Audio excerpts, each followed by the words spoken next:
Guys, ഈ സംഭവം എന്താണെന്ന് നിങ്ങൾക്ക് മനസ്സിലായോ?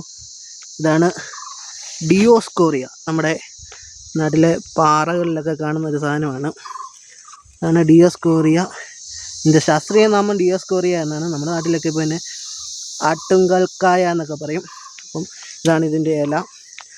നമ്മുടെ നാട്ടിൽ ഇതിന് ഒരു ഉപയോഗമില്ല. നമ്മുടെ ഈ പാറക്കൂടെയൊക്കെ കാണുന്നതാണ്. ഇത് നമ്മുടെ അയൽ സംസ്ഥാനമായ തമിഴ്നാട്ടിലൊക്കെ കൊണ്ടുപോയി കൊടുക്കുകയാണെങ്കിൽ ഇതിന് കിലോയ്ക്ക് ഒരു 130 രൂപ 140 രൂപ വിലയുണ്ട്. അവരിത് വെച്ച് സൂപ്പുണ്ടാക്കി കുടിക്കും. നമ്മൾ ഈ കമ്പം തേനിയൊക്കെ പോകുമ്പോൾ ഫുള്ള് ഈ സാധനം വിൽക്കാൻ വെച്ചേക്കുന്നതാണ്. നമ്മൾ ഒരു പ്രാവശ്യം ചുമ്മാ റേറ്റ് ചോദിച്ചു.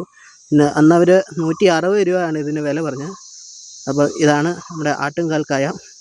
ഇത് കുറേ ഉണ്ട് ഇവിടെ. അപ്പം നിങ്ങളുടെ നാട്ടിൽ ഈ സാധനത്തിന് എന്നാ പേര് പറയുന്നതെന്നൊന്ന് കമൻറ്റ് ചെയ്യുക. നമ്മുടെ വീഡിയോസൊക്കെ ഇഷ്ടപ്പെടുകയാണെങ്കിൽ വീഡിയോസൊക്കെ ഒന്ന് ലൈക്ക് ചെയ്യുക. ഇഷ്ടപ്പെട്ടില്ല ഡിസ്ലൈക്ക് ചെയ്യുക. പുതിയൊരു വീഡിയോ ആയിട്ട് ഞാൻ വരുന്നതാണ്. നമ്മുടെ ചാനൽ ഇഷ്ടപ്പെടുകയാണെങ്കിൽ ഒന്ന് സബ്സ്ക്രൈബും കൂടെ ചെയ്യുക. അപ്പോൾ പുതിയ വീഡിയോയിൽ കാണുന്നവരെ എല്ലാവർക്കും ഗുഡ് ബൈ.